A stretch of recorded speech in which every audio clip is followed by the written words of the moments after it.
Om Namo Bhagavate Narasimhaya Namaste Jase Avir Bhava Vajrana Kavajadam Karma Sign Randaya Tamo Grasa Om Swaha Abhayam Atmani Bhuishta Om Shraum Namo Aniruddhaya Hishikesha Indriyatmane Namah Paramahamsaya Purnaya Nipatatmane Swarga Pavarga Dvaraya Nityam Suchi Sade Namah Namah Hiranyaviryaya Chaturhotraya Tantave. Hare Krishna. Thank you for joining us this evening, and we are here to share some realizations, some findings from Sri Dharma, which was authored by Srila Bhaktivinoda Thakuras, who is considered our seventh Goswami. So there was Srila Rupa Goswami and the other five Goswamis of Sri Vrindavan Dham 500 years back. They laid the foundation for Krishna consciousness. Srila Rupa Goswami was most qualified to lay the foundation because he understood and absorbed the instructions and the desire of Lord Chaitanya. Shri Chaitanya Manobhishtam Sthapitamena Bhutale. So he practically could understand the intentions and the desires of Lord Chaitanya in his heart. What is in the heart of Lord Chaitanya? Who could understand the heart of Lord Chaitanya? Srila Rupa Goswami, servant, that he could understand the heart of Lord Chaitanya, and based on his realizations of being instructed by Lord Chaitanya as well as having realizations from the mercy of Lord Chaitanya, he established our Siddhanta. In other words, we are basically Rupanugas. We are following in the footsteps of Srila Rupa Goswami. Now, there were five other acharyas who were with Srila Rupa Goswami, and their service was quite extraordinary. They sat under trees, completely free of any other occupation, and they chanted Harinam. So they chanted Harinam sitting under trees, different trees in Vrindavan, in the forest of Vrindavan 500 years back. And from such chanting, they developed realizations of the eternal seva to the divine couple Sri Radha and Krishna. So if we are surviving today, we are surviving today because of the realizations of a few devotees who sincerely depended on Harinam.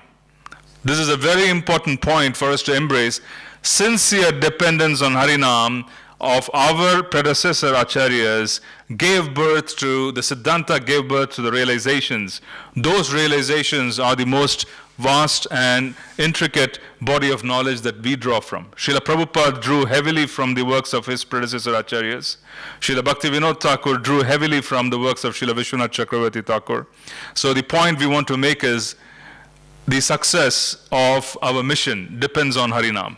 The success of our mission depends on Namasmaran, Namakirtan. This is the most important anga in our bhakti. This is what we are dependent on. Every realization that we are basically being able to sustain ourselves, the realizations of our predecessors, realization of Srila Prabhupada, has come from Harinam.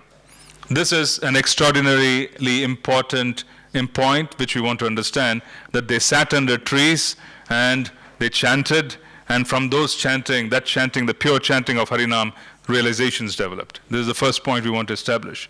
Now what we also want to understand is that Srila Bhaktivinoda Thakur came in at a very complex point in the history of our movement.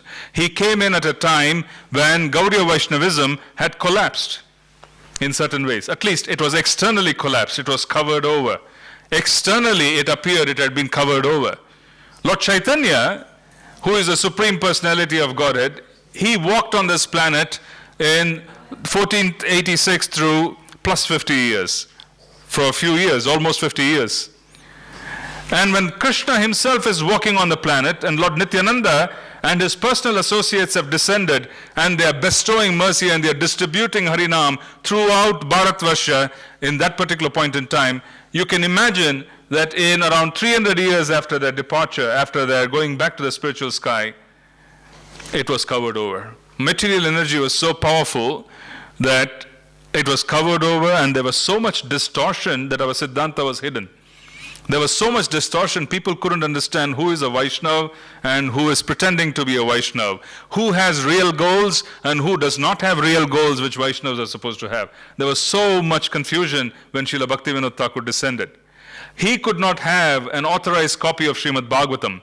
Today, due to the mercy of Srila Prabhupada and of course modern technology, we have the entire scripture of our acharyas in a little phone. Yeah, I carry all the scriptures in a little phone. Everybody, Srila Prabhupada, predecessor acharyas, and then Prabhupada's followers. Whoever has ever written a book is in my little phone.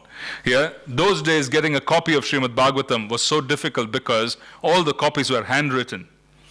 One had to laboriously sit down and handwrite all the verses of the Srimad Bhagavatam, and every other verse had to be handwritten, so there were not many copies available in the first place. Srila Bhaktivinoda Thakuras with great difficulty obtained one copy, and he was able to use that copy. That copy was a translation by Srila Vishwanath Chakravarti Thakur. So he directly drew a lot of principles and lot of realizations and lot of principles from Srila Vishwanath Chakravarti Thakur. Srila Vishwanath Chakravarti Thakur directly took a lot from Srila Rupa Goswami. Many of the principles that were taught to us by Srila Vishwanath Chakravarti Thakur had connections and had direct sourcing to Srila Rupa Goswami's work. Where did Srila Rupa Goswami obtain his verses from? Srimad Bhagavatam. Everything that we do is sourced from Srimad Bhagavatam. These are realizations, commentaries, these are expansions, experiences. Everything has been derived from Srimad Bhagavatam. Srimad Bhagavatam is the source of everything that we do today. Everything, practically. But they had their realizations, they had their experiences. So we are going to talk about a few things today. What we want to talk about first is to establish the flow of this topic. The reason for us to choose Jaiva Dharma is because today's world, the devotees are not, many devotees are temple-based. Most of our devotees are congregation-based. They are constantly in touch with material energy. When they are constantly in touch with material energy quite profoundly, they also have a tendency to establish identities in the world. When you are in touch with material energy, when you're working for a corporation, when you're working for an outside entity, that particular corporation, that particular establishment will give you a title, will give you duties, that becomes your identity. Based on the title, based on the duties, we start establishing our desires. Our boss who is sitting on top of us is going to dictate what you're going to do in the next year, the year after, a few years down the line. He may not be Krishna conscious, which is a challenge. He is going to establish our future through his realizations of what the company should do. And our congregations are directly in touch with material energy. So there is a great need for our congregations to understand the dangers of being fully absorbed externally and how to plan for such an existence. I was working for many, many years, and I was also practicing Krishna consciousness. So I do have some exposure to the challenges of working in the corporate environment. I have challenges of how to practice Krishna consciousness while you're fully absorbed in your workplace, where you have people whom you're surrounded with who have no contact whatsoever, either with Krishna consciousness or with Vedic theology. They have no connection whatsoever. So if you're going to be in touch with them, what is going to happen to your Krishna consciousness? How do you manage it? So Jaiva Dharma is all about Jiva, Jaiva Dharma. What is the Nitya Dharma? What is the eternal duty of a soul? How is it established? How do you protect it? And you should also be able to distinguish what is external, what is eternal, and what is temporary. That particular permanent versus impermanent has also got to be understood. These are dangerous times. These are dangerous times because material energy is quite intense, and each year passes, our involvement in material energy is going to increase simply to ensure that our families are being protected and they are able to take care of themselves. There are going to be many responsibilities. We're going to have congregational devotees come in, which is wonderful, but then they are going to have their challenges. So this is a whole system of to be able to distinguish duty, to be able to plan for duty based on our Siddhanta. How do you exist in a world in which you don't belong to this world? You are in the world, but you're not of the world. How do you exist here? This particular distinction has to become very clear in our hearts. And how do we plan for it? What is the process given by our acharyas? Everybody has faced it at some level or the other in the past too. This is not new. This is not new at all. So we're going to touch upon it. It has been touched upon quite extensively in the Bhagavad Gita. The challenge that I spoke of has been touched quite extensively by Krishna himself. Krishna touched upon this challenge. So Krishna's speaking in the Bhagavad Gita is completely relevant for millions of years, because this is going to happen again and again and again. So let's understand where we are going. First and foremost, let's understand what Krishna is saying in the Bhagavad Gita about the whole process of attaining a transcendental situation. Let us first hear from Arjuna and Krishna for a few brief moments, and then what we will do is we will go into a few more verses from the Bhagavad Gita. We will give examples from Srimad Bhagavatam. We will touch upon Srila Vishwanath Chakravarti's work while we are doing that as well. And then we will also talk about what Srila Bhaktivinoda Thakur wanted us to do from Jaiva Dharma. First and foremost, this is 2.54. Arjuna Uvacha, Sthita Prajnasya Kabasha, Samadhistasya Keshava, Sthita Dehi Kim Prabeshita, Kim Ashita, Vrajeta Kim. Arjuna said, O Krishna, what are the symptoms of one whose consciousness is thus merged in transcendence? How does he speak and what is his language? How does he sit and how does he walk? So Arjuna is asking him, what is the behavior of someone who has attained steady consciousness which is engaged in transcendence? What is the behavior? What is the prime symptom of such a person? He wants to understand from Krishna. Krishna's answer is in the next verse, 2.55. This is very basic, but it is very profound. Sri Bhagavanu Vacha, Prajahati yada kaman, sarvan partha manogatan, Atmani evatmana tushtaha sthita prajnyastadochite. The Supreme Personality of Godhead said, O Partha, when a man gives up all varieties of desire for sense gratification which arise from mental concoction, and when his mind thus purified finds satisfaction in the self alone, then he is said to be in pure transcendental consciousness. What does this mean? Krishna is saying, when someone stops mental concoction. What is mental concoction? When does it occur? When does the mind accept and reject, accept and reject, accept and reject? What is the mind state of accepting, rejecting? Sankalpa, Vikalpa, Sankalpa, Vikalpa. Accept a certain prospect. Oh, this is not good. Let me change. Reject it. Accept, reject. Krishna is saying when that mental concoction stops, then one is merged in transcendence. So what exactly is Krishna talking about when he is saying that there is mental concoction? At what level does a devotee experience mental concoction? What is mental concoction? Why does it happen? Have you faced mental concoction? I'm not going to ask for a show of hands. Have you faced mental concoction? Has your mind been unsteady? Have you been agitated, not knowing what to accept, what to reject? Have you taken something which was thrown away some time back? Have you thrown away something which was actually, taken very seriously a few months back or a few years back? Have you done this particular accepting, rejecting? It happens all the time. The mind makes us think a specific temple, a specific sangha is good. After a few months, the mind tells us, change the temple. This sangha is bad. You will do better in some other sangha. Yeah, this is the mind. Sometimes the mind tells us, this job is good. Take it up, take it up, take it up. It will make you run towards the job, and after a few months of experiencing little hardship, the mind says, no, no, no. Let's move away. This is not working for us. Vikalpa. Relationships. This woman or this man is very good, and after some time, no, it is not good.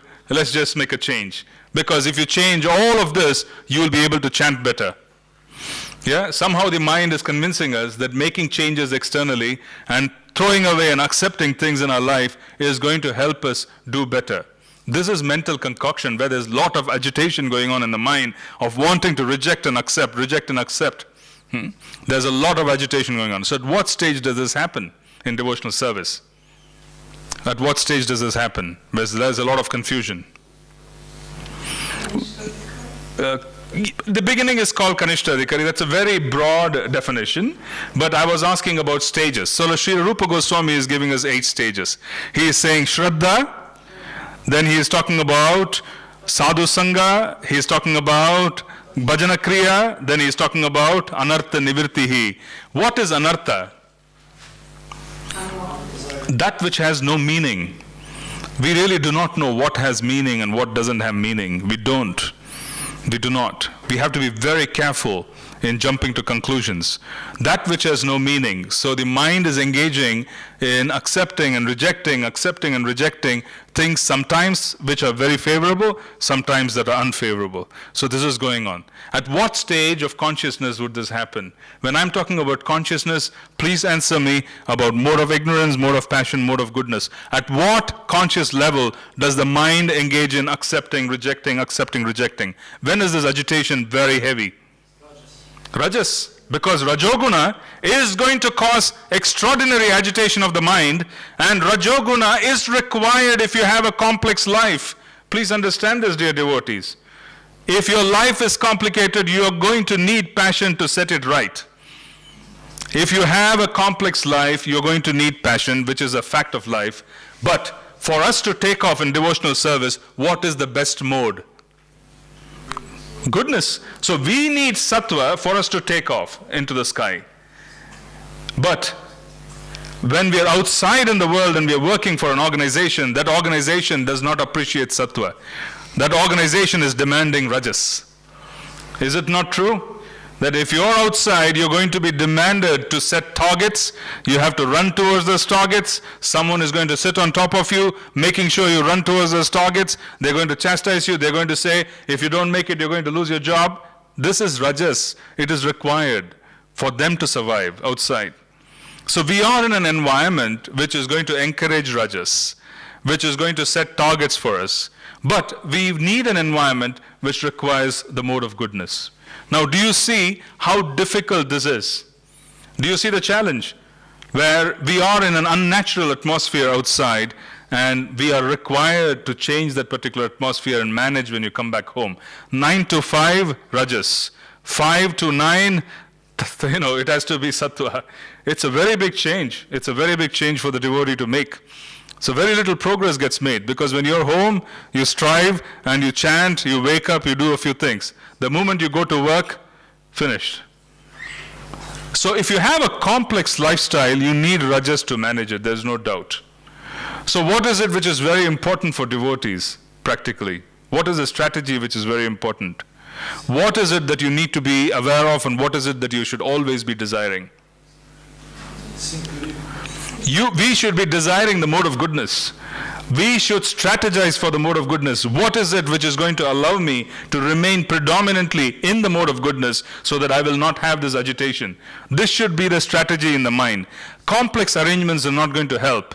I've spoken about this before. Sometimes you notice this. As devotees become successful in life and the money starts coming in, then the house becomes bigger, the number of cars increase, it keeps going higher, higher. Life becomes more complex. They do not simplify, they make it more complicated. This is the Grahamedi platform, where we are not operating as Grahasthas. This is Grahamedi, where we are complicating our lives. When Krishna is giving us resources, where we can free ourselves from material energy and focus on service, instead of focusing on service after freeing ourselves, we complicate our lives by bringing more complexity. And if you bring more complexity into your life, you're going to need passion to run your life. If you run your life with passion, it will be difficult to chant. Simple. Mental concoction. This place is better, that place is better, maybe this will work out, maybe that will work out. All problems are belonging to passion and ignorance. There are very few people who will come with mode of goodness problems. I have not seen it. I deal with people's lives every day. I don't see mode of goodness problems. I don't see, Prabhuji, I have a sattva problem. I don't see this. I either hear I have a relationship problem, which is rajas. I have a work-related problem, money-related problem, which is also rajas. Yeah, it is passion. Either work or relationship is passion. I don't hear I have a sattva problem. So our devotee problems are rajas, tamas. Our devotee problems are mostly rajas. This is our issue, devotees. If you don't strategize for sattva, if you do not want sattva in the next 15 years, 20 years of your life, you will not get it. If you are having problems today, it is because you were not wanting to sit and chant 20 years back. 20 years back, you did not have this aspiration in your heart, I want to sit and chant Harinam. If you had sat down before Panchatattva, before your deities, before Prabhupada, 20 years back and told Prabhupada, Srila Prabhupada, rearrange my life, I want to sit and chant, today life would be easy. But 20 years back, we had so many other desires. Those desires naturally, sometimes, some of them happen, some of them don't happen. They come into play, and once they come into play, our life becomes complicated because we didn't ask for all of this. Today we realize we want to chant, and chanting is what is going to make us happy. We realize that being in devotional service is our only source of happiness. Today we realize it, but 20 years back we didn't have that realization.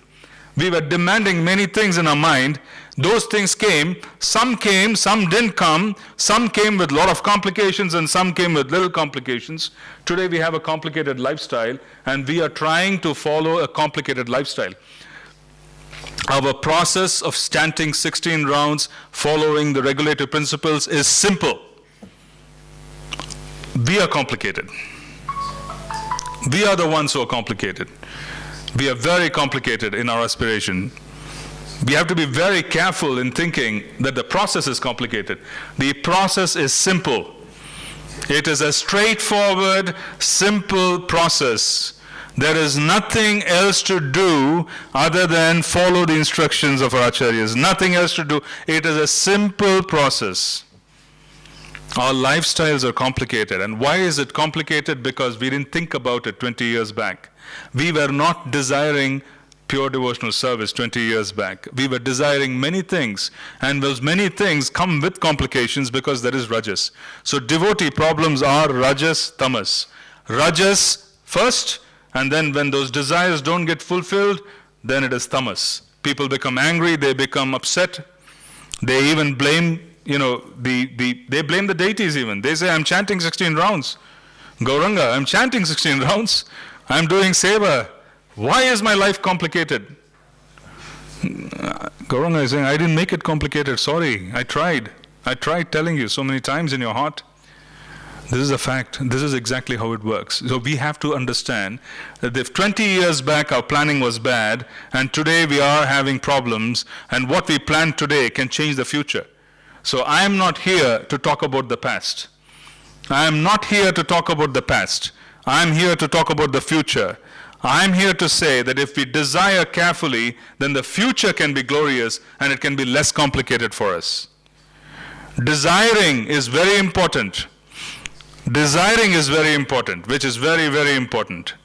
Desiring is the most important aspect. We have to desire actively. We have a very powerful process. We chant Harinam and Nija Sarva Shaktihi, all the powers of the entire creation and beyond, and every form of Vaikuntha planet is vested in Harinam. Everything is in Harinam. So we are chanting Harinam, we are worshipping the deities, we are engaging in Guru Puja, we are engaging in austerities of fasting on Ekadasi, Janmashtami, we are engaging in so many different sevas. We can be completely self-sufficient if we have the right desires, because all these activities have the capacity to provide for us in a very comfortable way. Krishna can take care of us in a very nice way. We just have to desire what he wants us to desire. There cannot be mental concoction. What he wants us to desire has to be understood from the desire of our acharyas. It has to be understood from the desire of our acharyas. What is Krishna desiring? Go and ask Srila Rupa Goswami. Go and ask Srila Jiva Goswami. They know what is Krishna desiring, and they have written down. They have active realization. So we need to desire what Krishna is desiring. So what is Krishna desiring? You see? What is Krishna desiring? Basically, the 64 different forms of service to Krishna, 5 angas have been chosen. 5 are the most prominent. What are the most prominent angas? Number 1 is Sadhu Sangha. And when you come in touch with Sadhu Sangha, you are supposed to engage in Nama Smaranam, Nama Kirtanam. And once you engage in Nama Smaranam, Nama Kirtanam, the third activity that you have to do is Bhagavat Shravanam. You have to hear Srimad Bhagavatam. The fourth activity that you do is your desire of wanting to live in Mathura, Mathuravas. The fifth activity is Srimurti Seva. So once you are in Mathura, you're also engaging in transcendental activities of worshipping the deity. But the most important is Sadhu Sangha, and Sadhu Sangha is most important because Bhakti is independent, just as Krishna is independent. Bhakti is independent, just as Krishna is independent. Our acharyas have found out, can Bhakti come from karma? It cannot come from karma. It means karma is superior to Bhakti. Can bhakti come from Gyan? It cannot come from Gyan. Then Gyan would become superior to bhakti. Bhakti is independent.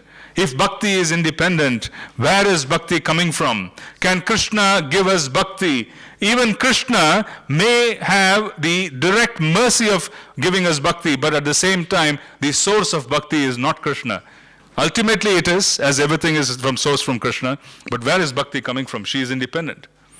Where is bhakti coming from? Bhakti comes from the heart of a bhakta. We spoke about it in the morning. Okay? We spoke about it in the morning. Bhakti comes from the heart of the bhakta. The source of bhakti is bhakti itself. Srimati Radharani's heart has the maximum amount of bhakti for Lord Chaitanya, for Krishna. And Srimati Radharani's heart, as Lord Gauranga, is the source of all bhakti. That particular mercy and the kripa from such a heart filled with bhakti, compassion comes from a heart filled with bhakti. And that extraordinary compassion of Gauranga is taken from his heart by Lord Nityanandaram. And he is distributing this bhakti all over. Bhakti comes from the heart of a bhakta. It comes from the heart of a devotee. The devotee has a store of bhakti. So when we approach Krishna, Krishna says, for you to learn about me, you need to approach someone who has already seen me, which is quite natural, isn't it? If you want someone to describe a certain place and a certain activity, you need to approach such a person who has already gone there. They are the most qualified to do so. So Krishna says this in the Bhagavad Gita as well. We're going to go there and then we'll go further. We're going to 4.9. Janma karma chame divyam yovam vetti tatvatah Tektva deham punarjanma naiti mam etiso Arjuna. Krishna is using a critical word here. He is saying, you will know me through tattva, tattvataha. Tattvataha is, you will know me through tattva. What does it mean, tattva? Tattva means it's absolute consideration. There's no speculation. You will have to find out more about me from sadhu, shastra and guru. There is no speculation. Why would sadhu, shastra and guru know about Krishna?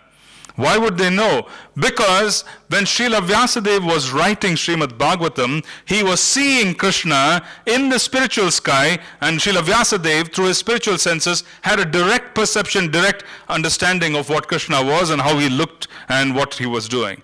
When Srila Vyasadeva was writing Srimad Bhagavatam, he could see Karanodakashayi Vishnu lying in the causal ocean with universes coming out of his skin and universes going back into the pores of his skin.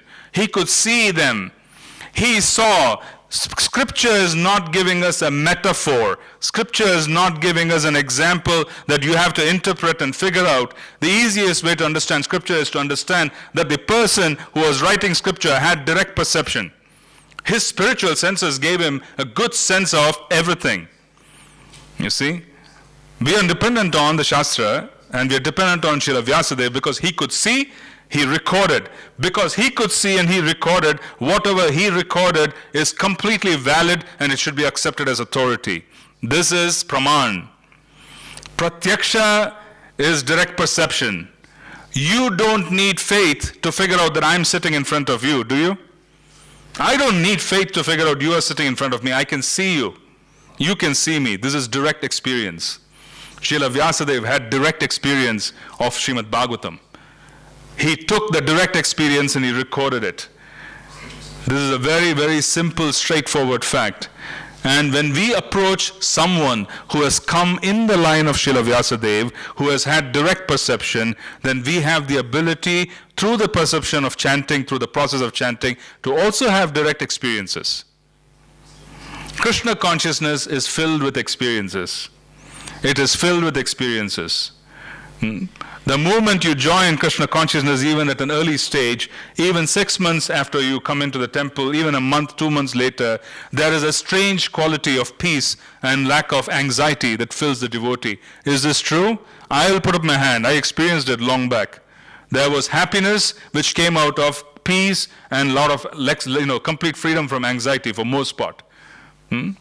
This particular good fortune is given to us very early when we come into Krishna consciousness. This is the first experience of coming in touch with something which is very profound and sublime, which is beyond the material sky.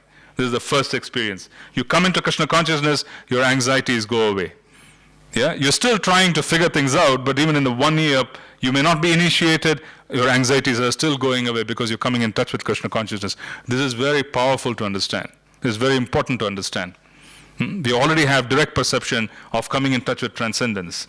The Shastra says this, uses the word kleshagni. Klesha means difficulties. Klesha means miseries. Klesha means, attacks in the material world, where we are burning up in the fire of the material world. This is klesha.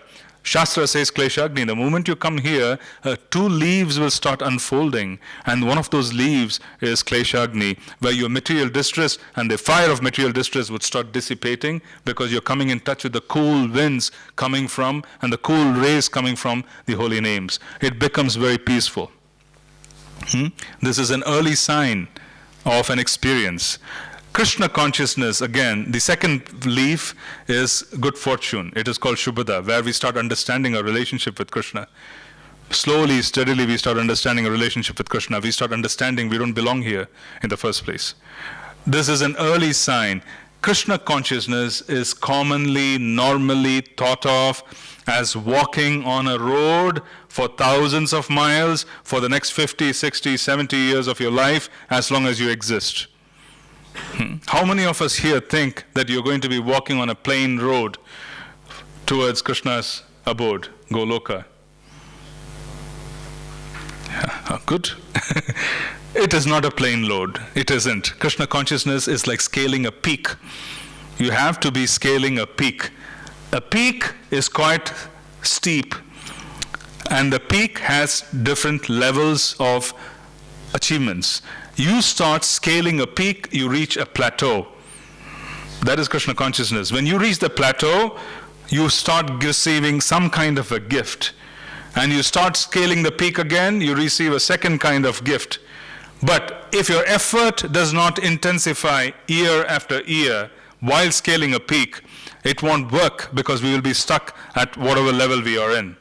Efforts have to be intensified. What we did in the previous year has to be improved upon in the present year. What we did in the previous year will not cut it. You will not be able to move forward with what you did in the previous year. Because you're climbing a mountain.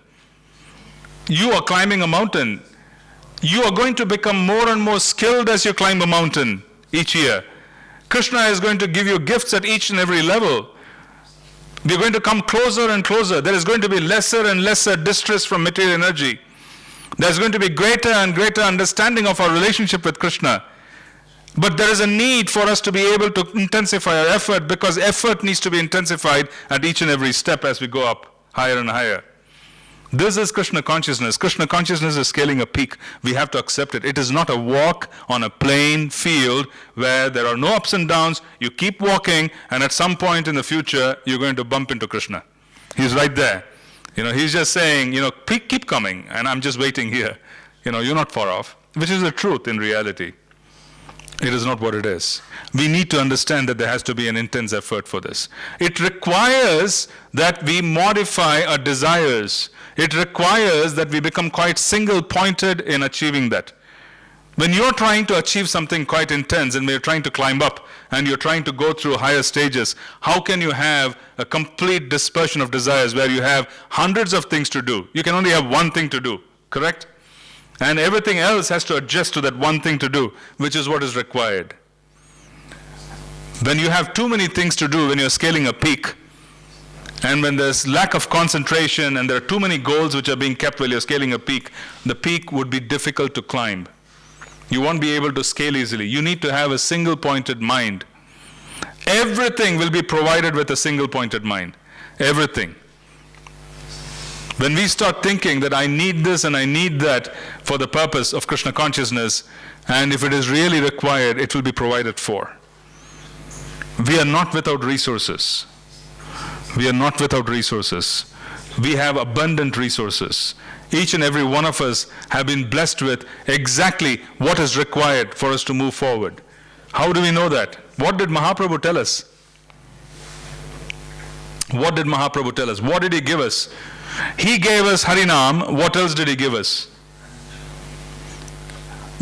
What else did he give us? What else did Mahaprabhu emphasize?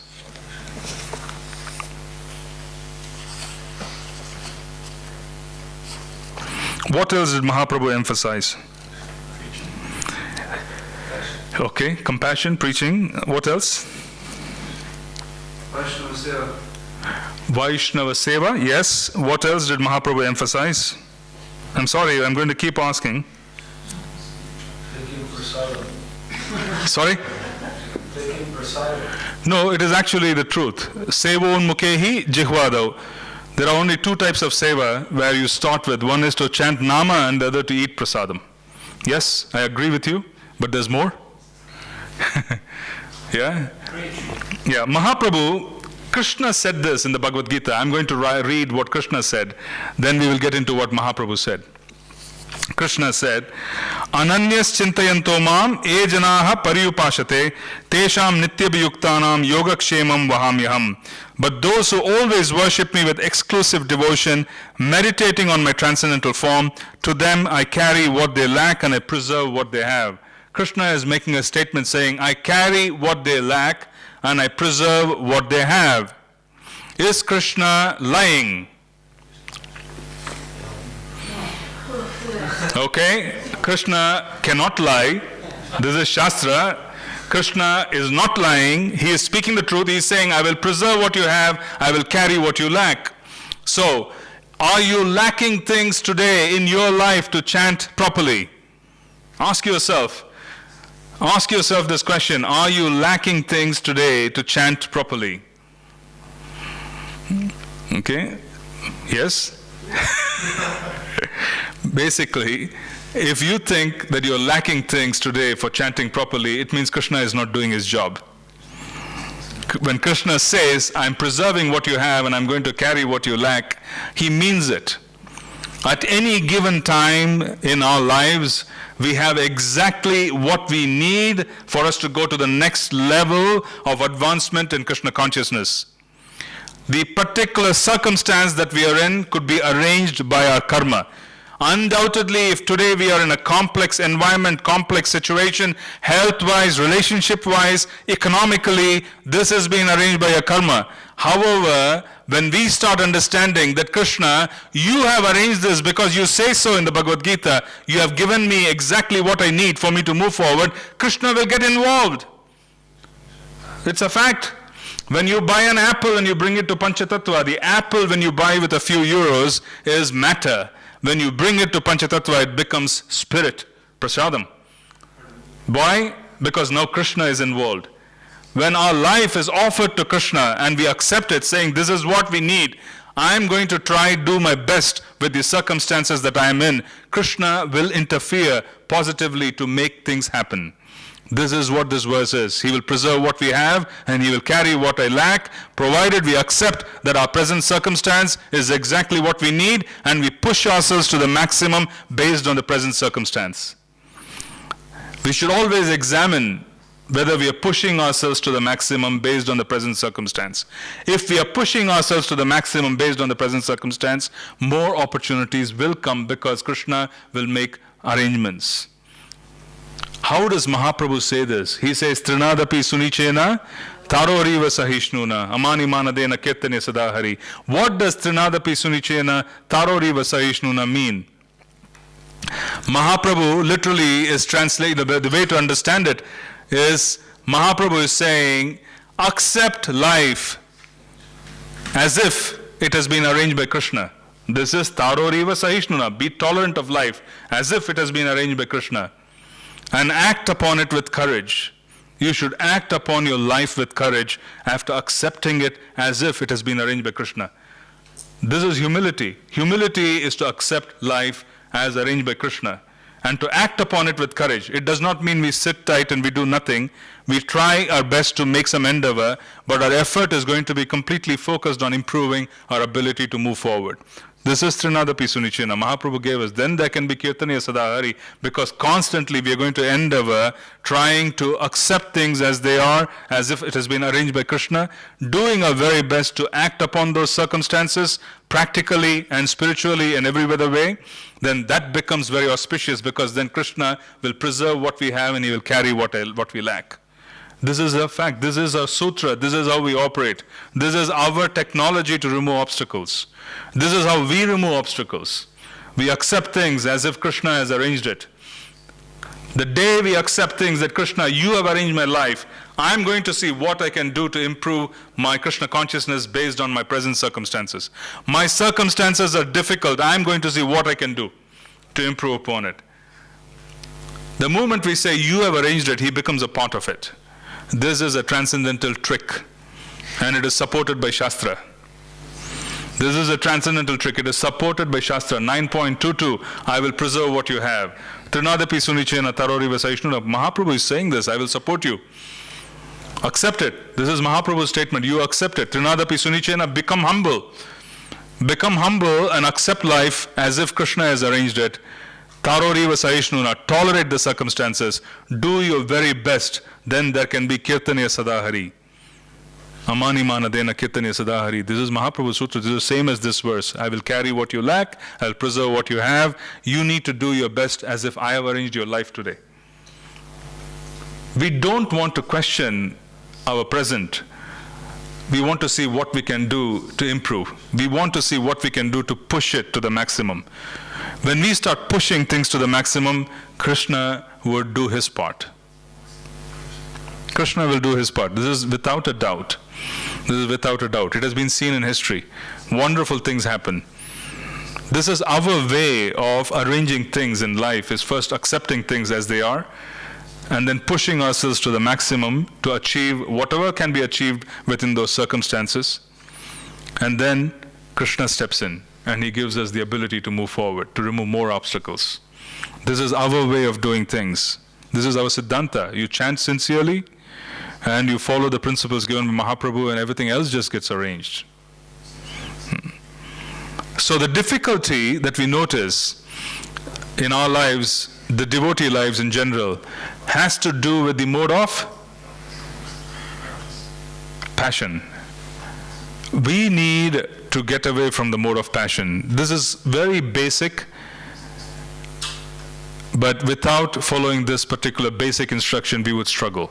We need to get away from this. We need to use this passion in the service of Krishna. We need to strategize for goodness. When we are in passion, we will develop desires that are related to passion. When we are in passion and you take a walk along your mall or whatever it is that you have in Ljubljana, in Slovenia, you will feel like buying things. You will say, this is missing in my life, that is missing in my life. Life itself in passion is always a situation of missing things. There's a lot of anxiety. I don't have this, I don't have this, I don't have that, I don't have this. Devotee issues have to do with the modes. Devotee life needs to be in the mode of goodness. They need to strategize, they need to desire, they need to understand, this is what I need. I need the mode of goodness. The platform of goodness is required for me to take off. Let me ask for the mode of goodness from Krishna. Let me think about it. Let me start looking at life and say, these are my choices. Where is it that I can be solidly on the mode of goodness for many, many years to come? What is it which is going to safeguard my sadhana? What is it which is going to safeguard sadhu sangha? This is very important for us to consider. These are not ordinary considerations, because these decisions are going to be quite heavy if it is not taken properly. It's very important for us to consider. So when we start talking about permanent versus impermanent goals come up in passion. Goals that have nothing to do with Krishna consciousness. Impermanent goals. Let me give you an example. It's quite astounding. I'll give you an example. In Vedic society, there are 4 varnas and there are 4 ashrams. Which is the highest varna? Brahmana.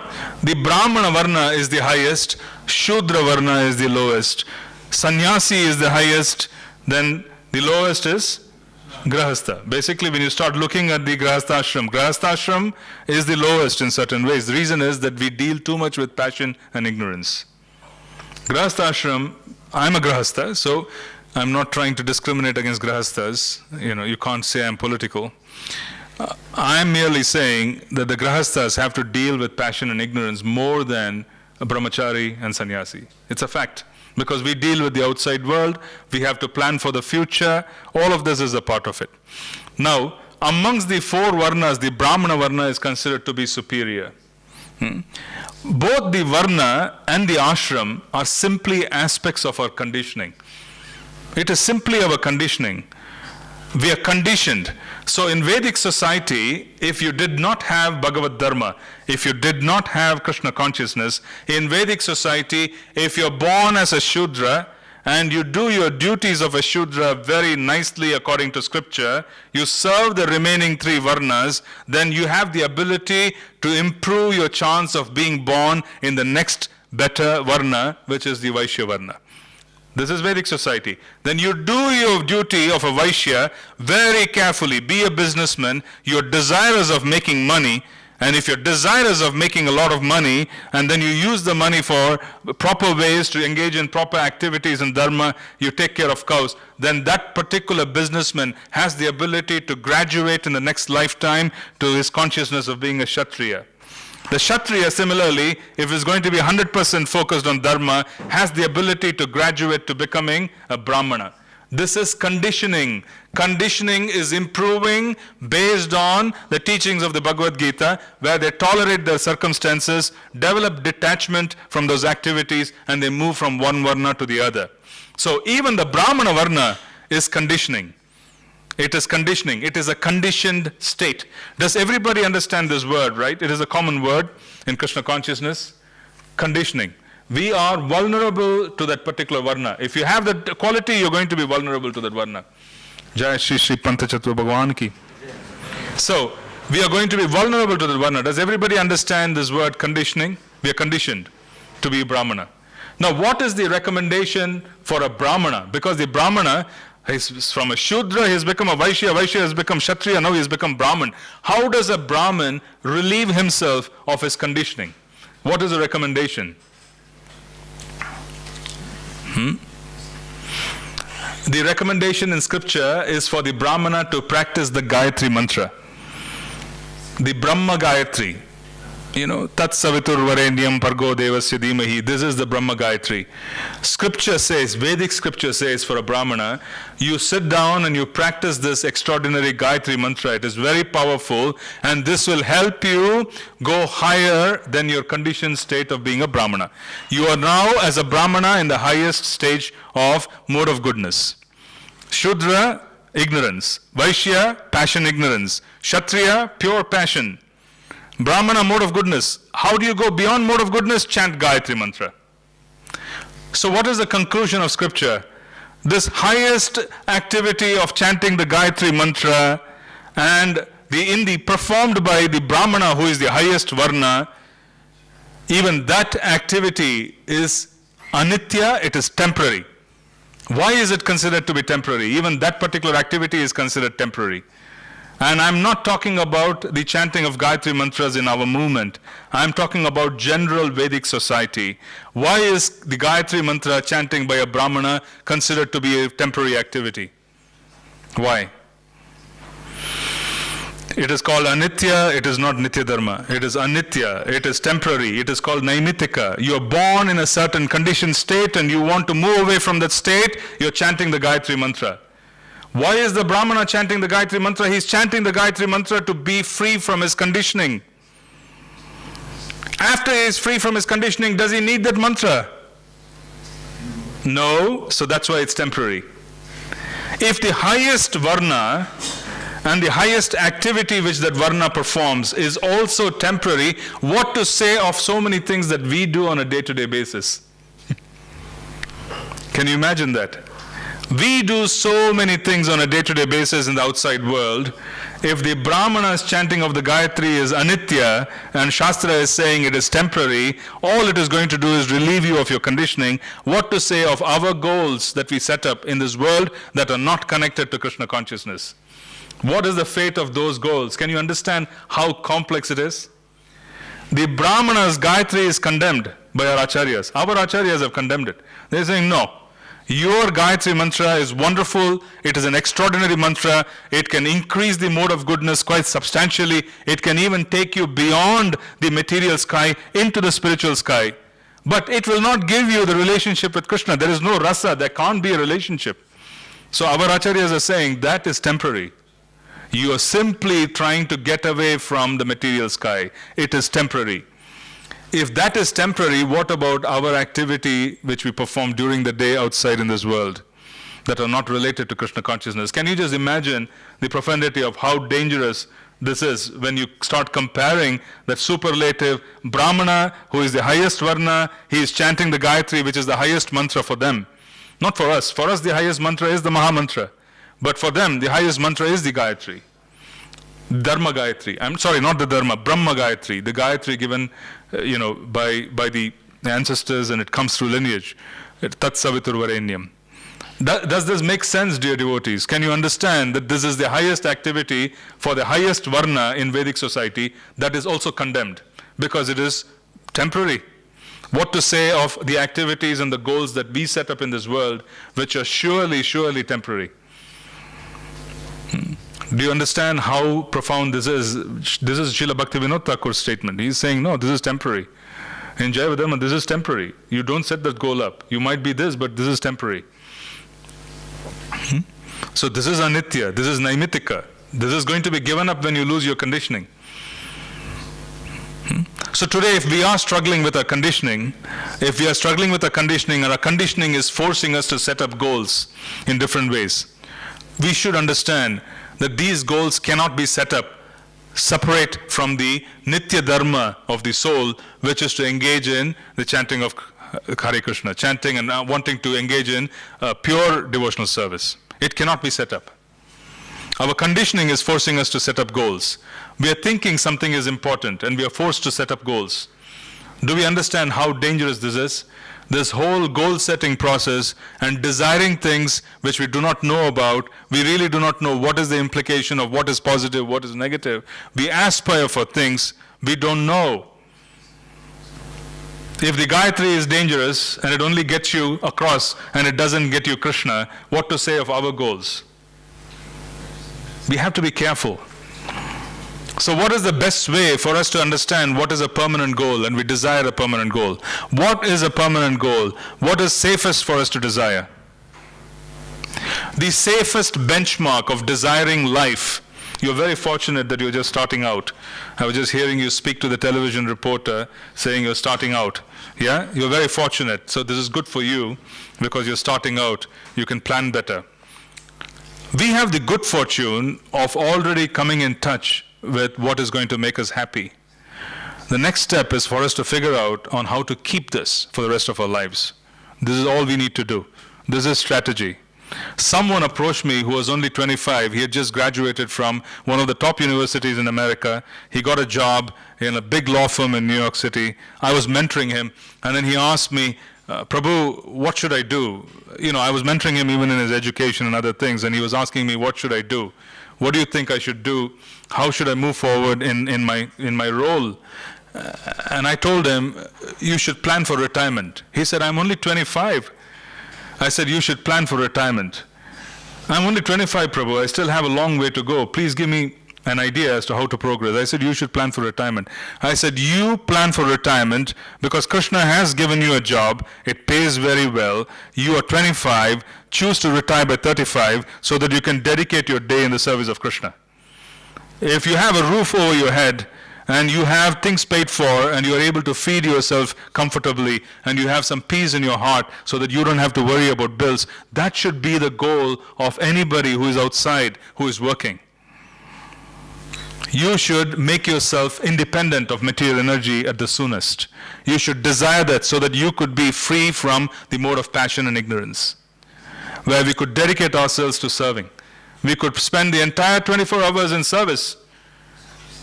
What is the sense in setting up goals which have no sense at all, which are even going to be condemned? If the Gayatri of the Brahmana is temporary, what to say of our goal of something which is, which doesn't even make any sense? It has no particular connection whatsoever. We should plan to disengage. If disengagement requires resources, we should plan for that.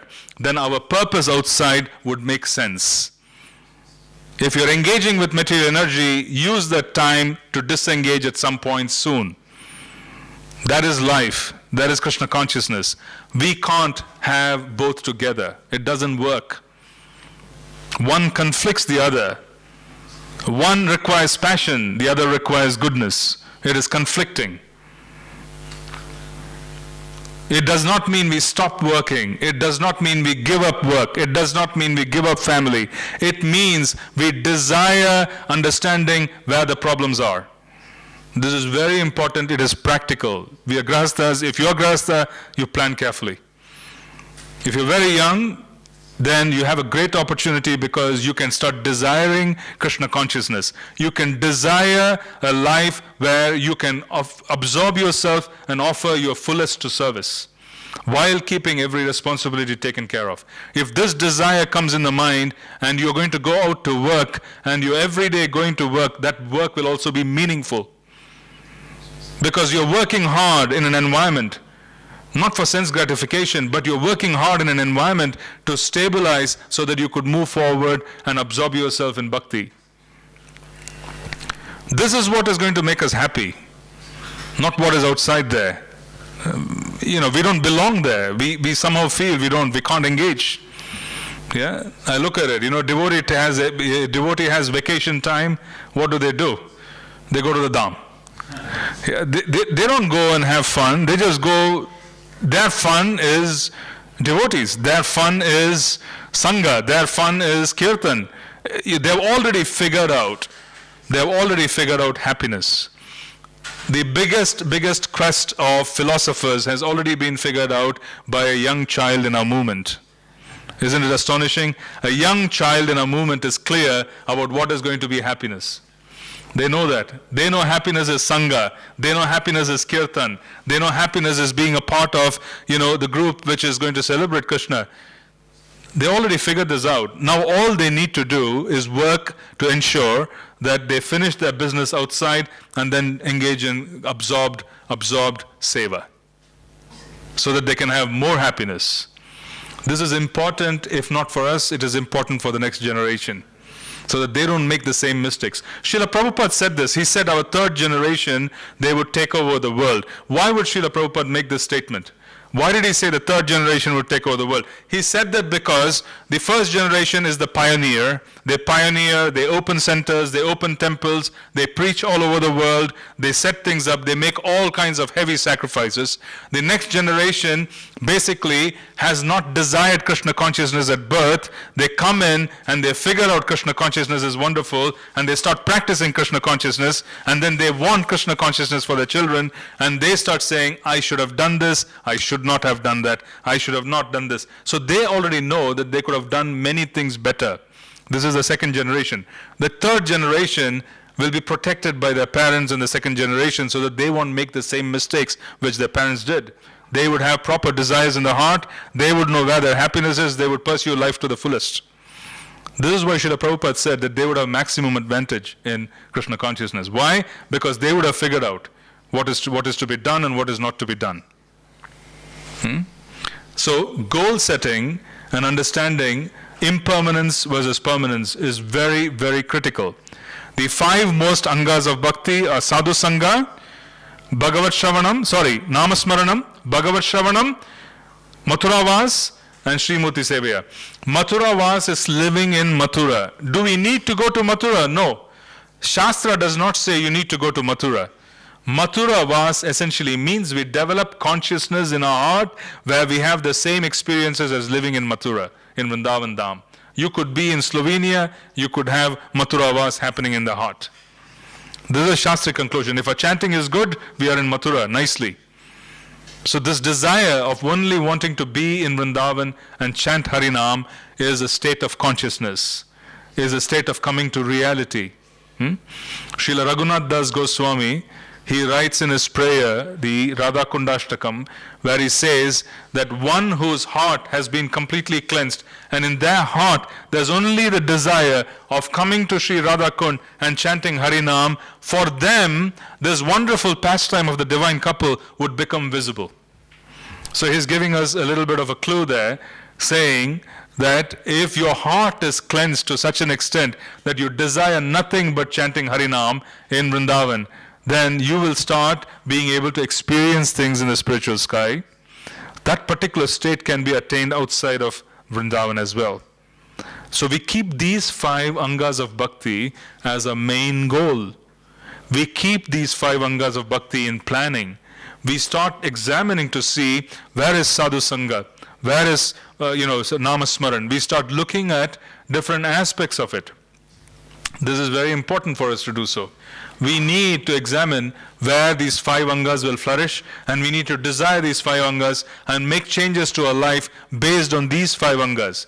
When we start doing things with an idea of wanting to improve the 5 angas of bhakti, then resources are made available. This is why Krishna says, I'll preserve what you have and I carry what you lack, because you're desiring properly. If you desire properly, then Krishna is going to make arrangements. Krishna is not here to cause even greater problems for us. It is not his business. He will not allow us to do things which are going to take us away from him. He wants us to be close to him. He will allow things which are very beneficial, which are very supportive. I've spoken for quite long, and I just want to stop here and see if you have questions, and then we could continue further in the next session. Any questions or comments on what we have shared so far? Yes, Prabhu. If Krishna preserves what we have,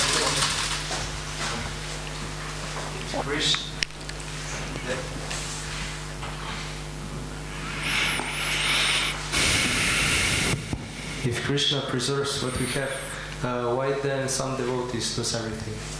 Sorry, why then some devotees? Lose everything. Devotees losing everything comes in 2 categories.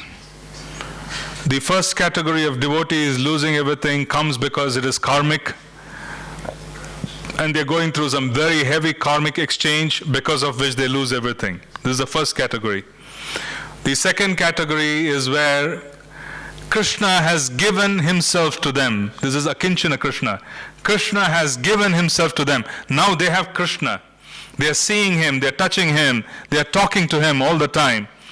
And he takes everything away from them so that they can concentrate on him. So these are 2 different categories. The second category is most fortunate because they have Krishna. Krishna has become subservient. He is very specifically arranged that I am with you, you are with me, you are completely happy. And it is the truth. If anybody has attained Krishna, and Krishna is there, and they are perceiving Krishna, then that person does not need anything. Does not need anything. He does not care, or she does not care if things change in the world, because it is the truth. The mellow and the sweetness of just coming in touch with Krishna is the truth. You see, again, metaphorically, we think it's a metaphor when we hear this word, the holy names are sweet. The holy names are nectarian. How many of you believe it's a statement? A promotional statement, advertisement. By our acharyas. The holy names are sweet. They are like sugar candy. I swim in the nectar of the holy names. How many of us believe this is advertisement? Huh? Sometimes. It isn't. If you're chanting very sincerely, holy names are like sugar candy. They are. There is reality to that statement. It is sugar candy. It is literally sugar candy. This is not made up. It is not an advertisement. The devotee, every time they chant Harinam, will fill their mouth with sugar candy. They would feel as if they're munching candy every time they call upon Krishna's names. Krishna's names are so sweet. And this is not an advertising pitch. It is not a statement just to give an idea. It is reality. That is why our acharyas have written saying it is sweet, Madhur. It is sweet. The highest tattva, even in the mode of goodness, the higher tattva of mode of goodness is sweet, devotees. It is sweet. The mode of goodness is sweet. So what about transcendence? What about Krishna? You can't even imagine. The mode of goodness is sweet in reality. The highest mode of goodness is sweet in nature. When you come in touch with it, there's a certain sweetness associated with it. This is reality. This is not made up. It is not fiction. What about Krishna? There's sweetness. So the point I want to make to you is, this sweetness and this ecstasy and this extraordinary happiness experienced by a devotee happens at very early stages of them coming in touch with Krishna. What to say when Krishna has given himself fully? So for them, losing everything in this world is nothing. For them, they are completely happy because they are filled with nectar. It may be hard for us to perceive, but this is the truth, because they have something far more precious than they can ever hope for. That's the first point. The previous case that we spoke of, where they lose everything because they have basically going through some heavy karmic reactions, that is possible due to karmic reactions. How much has the devotee, I'm not saying the devotees have wanted that kind of an experience, neither does Krishna want to see them suffer so much, but sometimes some karma is so intense that you just need to go through it for you to be able to come out of it. Krishna doesn't prevent that because those are karmic reactions. They just go through it. It is hard to conceive as to how that could help, but those devotees, if you meet them, after a few years, they would be relieved. Sometimes it is that way. You just have to kind of take things away from someone for them to move forward. But this is not Krishna, it is their karmic reaction. This is how we need to understand it. It's a fact. It's a karmic reaction. It's very heavy karmic reactions. How do we know if Krishna has done something or not done something? How do we know that? Anybody has an answer? How do we know if Krishna has done something to us or Krishna has not done? Yes, Prabhu. We ask an authority, spiritual master. Yes, but there are other ways too.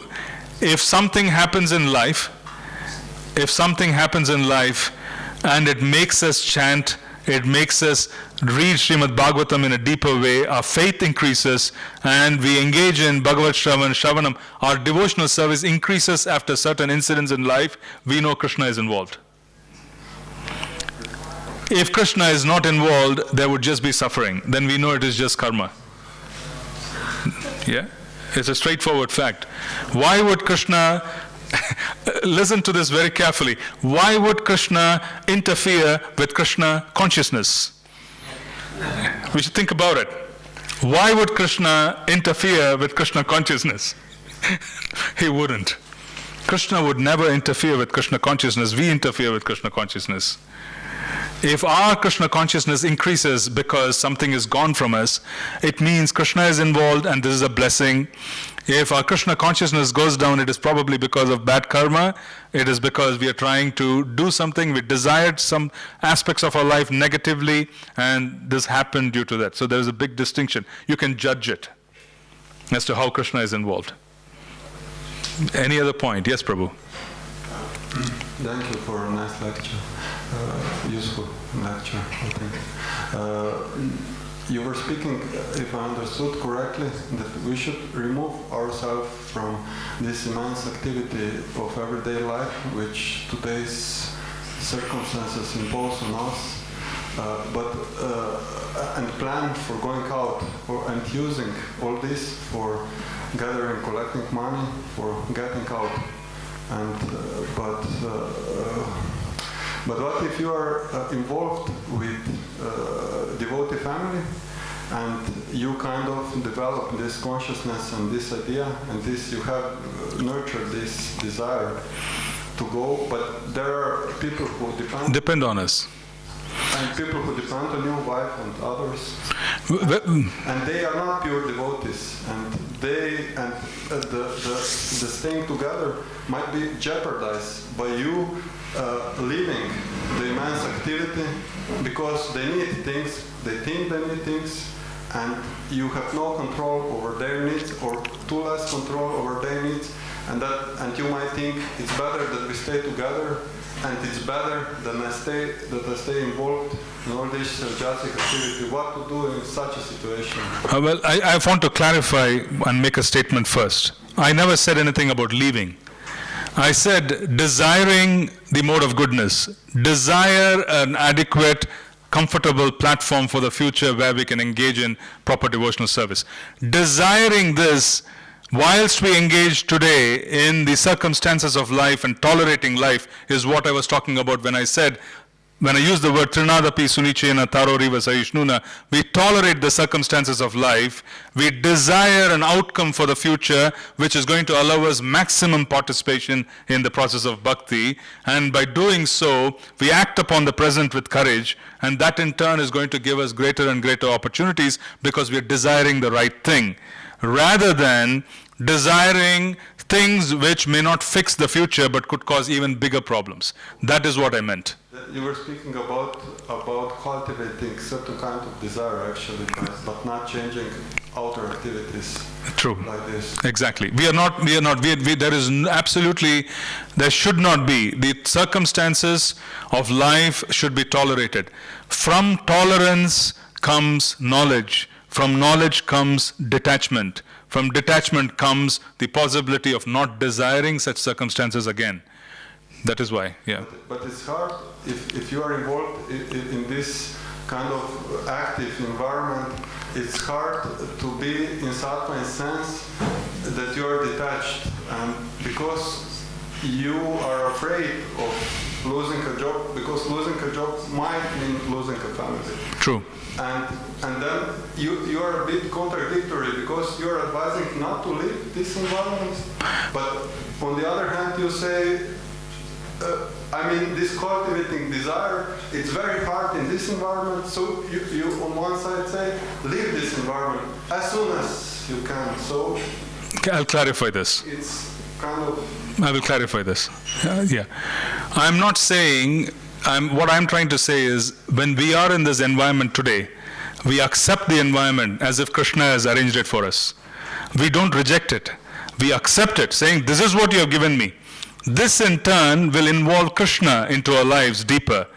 And when we are desiring to be wanting to be with him in the future, Krishna coming into our life would give us the power to change our life and the family's life for the future.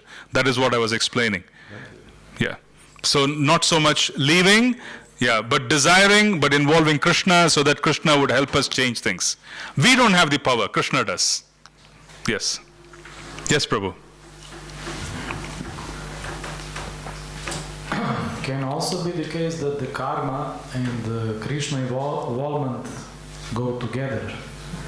In other words, that Krishna use our karma for purification or for to teach us something, or this Krishna involvement is completely out of our karma. Can you clarify this point? When we engage in devotional service, Krishna's spiritual potency takes over. It is not Krishna's material potency. It is not Mahamaya. It is Yogamaya who takes over. And Yogamaya potency of Krishna is actively trying to bring us closer and closer to Krishna, provided we have the desire to do so. So in that sense, the karma is seen as what is beneficial to bring the person closer. Those are activities that would be kept, those experiences would be kept, and then what is not beneficial, Krishna would take that problem away, because that is not going to benefit the devotee. Provided the devotee in his heart is sincerely desiring more and more seva and devotional service. To the extent to which we have taken Krishna into our heart, to that extent our karma is managed by his potencies, and not by the external energy, the material energy. So there's a difference between the two. So in one effect, we are being managed, but to what extent, it depends on how much we have given ourselves to. In many ways, you will find seemingly most difficult circumstances become very easy. And you will also find that sometimes difficult circumstances come in the life of the devotee, but then they come out much stronger as devotees after that. So that's Krishna's involvement, saying, it's okay for you to go through this. It is not okay for you to go through this. I will remove this problem. So there's a distinction. Yeah. Any other question or comment? Yes. Also, Yasya Hamanu Grihami.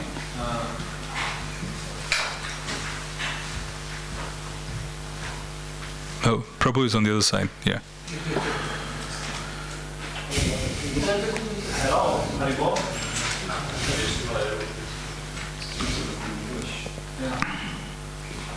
Also, when Krishna says Yasya Hamanu Grihnami Harishetam Danam Shanai in the 10th canto, when he especially favors someone, he takes away all of his material possessions and then he's free to surrender to Krishna.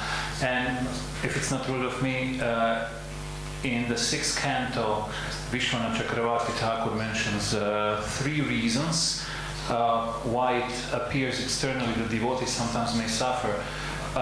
It's to protect the confidentiality of bhakti, and then people from the outside say, you go through the same garbage as we do.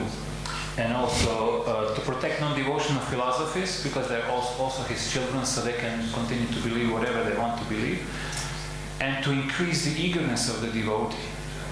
True. Taking away the Akinchana Krishna. This is the whole concept of Akinchana Krishna. Thank you, Prabhu, for And both. he also says one thing in the 10th canto, offenses. When devotees commit some offenses, they True. make external reactions as in the form of suffering. Because yes, one of the four pillars of anarthas is aparadhokrita, where the aparadhokrita aparad is committed, and automatically there are all kinds of heavy reactions which the devotee has to face. The devotee comes in touch with the material energy in certain ways fully because they have lost protection. When aparad is committed, in reality, that devotee who is committing aparad has already lost protection. That is why he is going after the aparad in the first place. But thank you for sharing that. Thank you. Thank you for the lecture, because it was philosophical and you gave us so many practical things. Now you know that I have been beaten up in life a bit, looks like. So I can be philosophical and practical too. True. Thank you. Yeah, thank you, Prabhu. Any other comment? Yes. Thank you very much, Prabhu. Srila Prabhupada, before he left, gave the instruction to his disciple to try to establish Daivi Varnashrama Dharma. And yet you say today that also, chanting Gayatri is kind of conditioning and we should overcome that. So I'm thinking if in fact Sanatana Dharma is higher to Daivi Varnashrama Dharma, and is there like any purpose still in this instruction, or should we still strive to do that, or just think, oh, I'm eternal servant of Krishna and whatever service there is, I will try to do it? I can answer it in a couple of ways. One of the best verses in Srimad Bhagavatam purports. Every purport is wonderful, but there's a purport which is quite profound. And that comes from the 8th canto, 2nd chapter, 30th verse. Let me see if I can get it here. One moment. 8th canto, 2nd chapter, 30th verse. And in that verse, it is basically Gajendra, the elephant, has entered into water. And he is battling with the crocodile. The crocodile has caught Gajendra's legs. And the Gajendra and crocodile are struggling for thousands of years. The struggle is going on. And Srila Prabhupada comments saying, each and every year of those thousands of years, the crocodile is gaining in strength, while Gajendra, the elephant, is losing strength. And the reason is because the crocodile is naturally situated in its own environment. It is in water. Because the crocodile's environment is water, the crocodile is gaining on a day-by-day basis.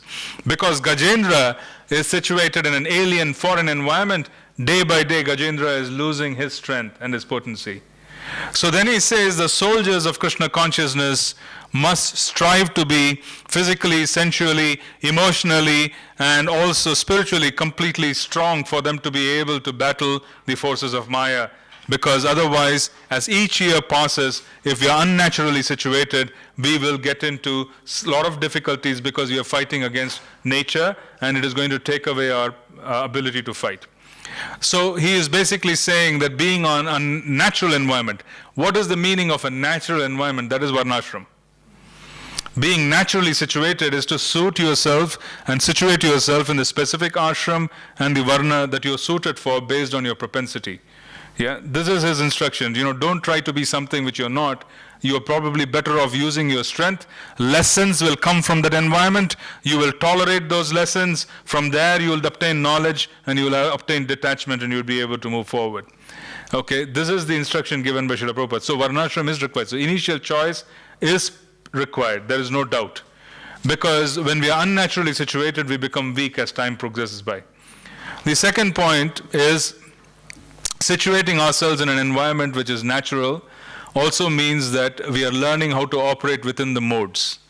We are trying to go from one lower mode to the higher mode in a very natural way rather than having some disturbance. So this is what we're trying to talk about. But my statement to it was, while we wait for all of this to happen, start desiring properly. Because this is dangerous when we start thinking that something else has to happen for us to be sincere in Krishna consciousness. That in itself is dangerous. It is better for us to change our desires and start functioning in a very healthy way within the capacity that we have been allowed by Srila Prabhupada today. So if we take each day has been arranged by Krishna, if each day has been given by Krishna, we do our best in this environment, then the next day we are more prepared to move forward as we improve upon things. So that was where I was coming from. So I was not trying to, in the sense that I'm not minimizing the need for Daivivayana, Varnashram or Sanatana Dharma. So your point about Gayatri, I'll touch upon it because that is where your doubt came from. Yeah? Our acharyas even reject, at some point they say, Anya Bilachita Shunyam, Jnana Karmadi Anavritam. We spoke about it in the morning. Jnana Karmadi Anavritam. Yeah, they are basically saying, even give up desires for fruitive activity, and they are also not wanting this very specific Jnanamayi Bhakti, which is a part of other parts of the spiritual sky. They want pure Shuddha Bhakti, which is happening in Braja. So they are basically even going at that level. They are saying Jnana as a mode of wanting to obtain liberation, Jnanamayi Bhakti, as in seen in Mathura and other places where there is opulence, they're rejecting all of that and they're saying, I want Shuddha Bhakti where I can relate to Krishna as it is related in Vraja by the most prominent personalities in Vraja, by their example. We want to walk in their footsteps. So the point I'm trying to make is, we even reject parts of Vaikuntha, what to say of wanting to get out of the material world. The Gayatri Mantra was given for the purpose of elevating ourselves to the spiritual sky, to cross over. It is very effective in increasing the mode of goodness. But Harinam can also do that. Harinam does it.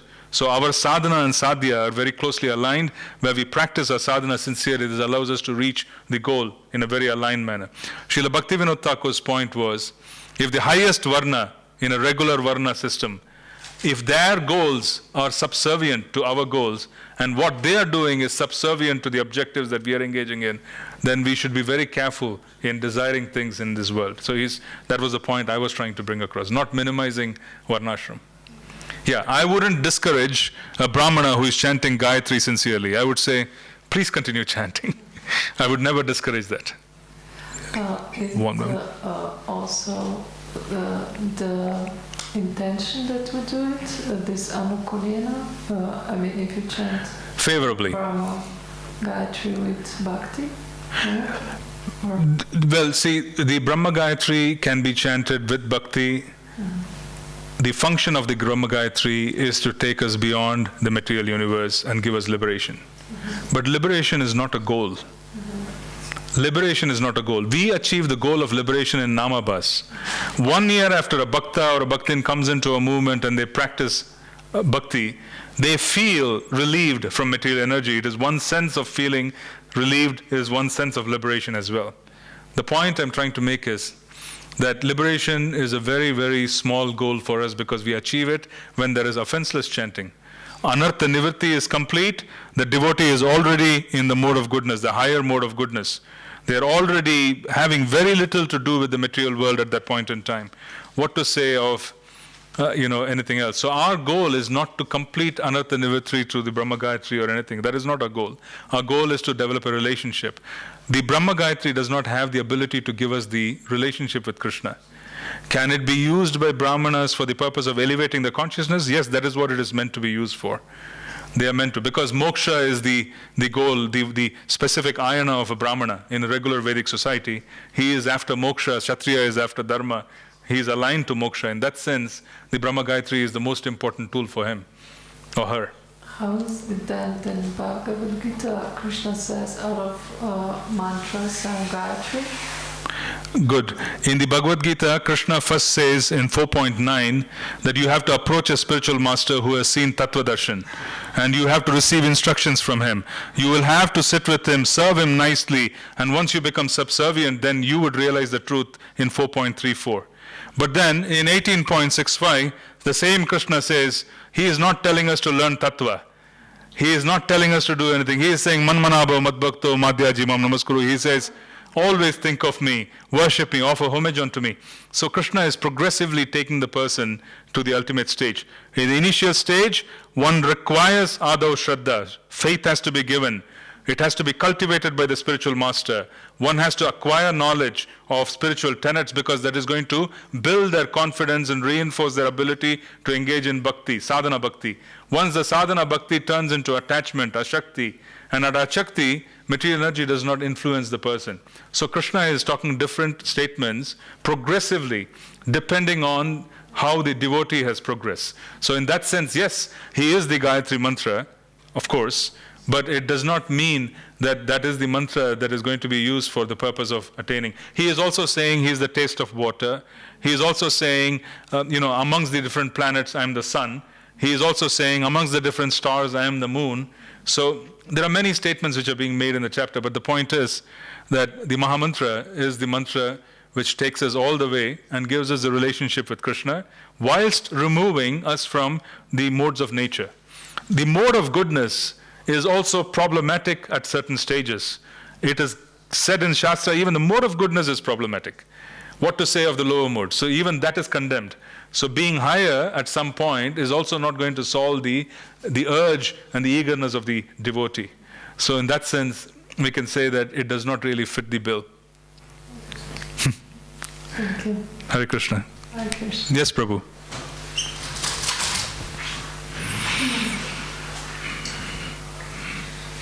Now you're probably tired of Gayatri Mantra, but I have a related question of, because she touched upon the status of Gayatri Mantra, how transcendental it is, as I understood the question. I wanted to clarify this. I saw long ago, but now is the chance I wouldn't bother you, but now it's like coming up with the subject. Sajjanana Maharaj drew two concentric circles in his book about chanting. And in inner circle is Gayatri Mantra, outer circle is Maha Mantra. And he geometrically explains that Gayatri Mantra is like shortcut elevator going directly to higher stages of chanting. Without Gayatri Mantra, it's like following this ring between concentric circles, and the path is longer. And I thought to myself, I wouldn't disagree with Sajjanana Maharaj, but my mind said it's kind of might be an offense. He was kind of implying that Mahamantra in itself is not enough for coming to the highest stages of chanting. So if you can comment what is Maharaj saying there with this concept? I will try my best. I will try my best to comment on it. Thank you. Sure. Maharaj, I think you're referring to Maharaj's book on the Gayatris. Yeah, not chanting, but the Gayatri. One point I do want to make is that I'm not referring to the second initiation mantras that are given in our system. I am referring to the Gayatri chanting by the Brahmana in Vedic society. So there is a distinction between the two, where the spiritual master gives us initiation in this particular, our society, for the purpose of developing consciousness for us to worship the deities.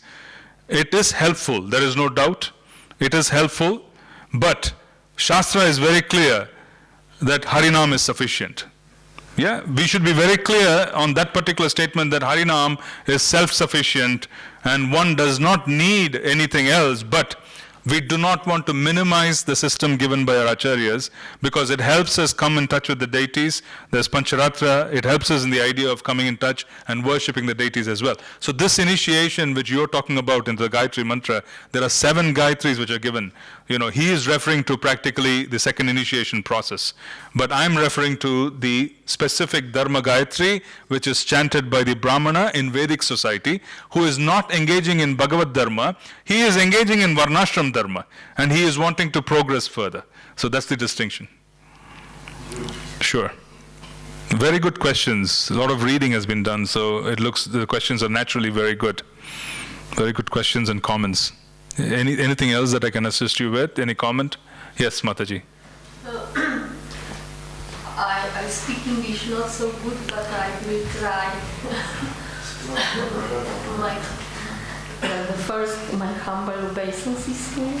My humble obeisances to you, yes. About feeling humbleness. This feeling is coming from the fear or not? Because sometimes I act in humbleness mood, but after that I feel very bad. And if I realize myself, I see that I'm in humbleness mood. Sometimes because of the fear, maybe humbleness is sourcing the fear or not. Okay, so let me try and see how best to answer this question. Are you asking me a question saying, is fear making me humble? Yeah. That's your question. Or is the other way around? The other way around. Is the Humbleness make us afraid? Yeah, we want to be humble inside, where we want to understand that we are not qualified, but we have received so much, and there's a lot of gratitude. It brings about a certain quality of humbleness when we are chanting sincerely. That humility does not mean that we have to be afraid of life. We just have to be accepting internally our position and the humility of not being qualified to receive this mercy and then receiving it. So that is the first point. So sometimes by nature we could be afraid, and that fear along with humility could appear as if humility is causing fear. In reality, a devotee is fearless. The more humble they become, the more fearless they become, because the more humble they become, more Krishna comes into their life. The more humble, Krishna comes into their life. When we are chanting sincerely, one becomes very compassionate and also very humble. Compassionate because they see the world suffering when they are chanting sincerely. Humble because they feel they can't do anything, because they feel they don't have power. Then Krishna helps them do things in their life. So the point I'm trying to make is, more humble does not mean fear. It should not happen. Fear is essentially a part of the material mode of ignorance. It cannot happen when the devotee is becoming more and more humble, they become afraid. It does not happen. It is simply an issue with what they are. Sometimes devotee is very humble inside their heart. They have accepted everything which Krishna has given them, but then externally they have to be a warrior, like Arjun. Arjun was very humble. He accepted instructions. Externally he was fighting. So that is not generally connected. It is generally not connected. The best way to cure that is to attend Guru Puja in the morning. That fear will go away. You will become fearless too. Yeah, sure. Anything else? I think we have just run over time 4 or 5 times. We have to end because devotees have to rest. They have to wake up. Srila Prabhupada ki.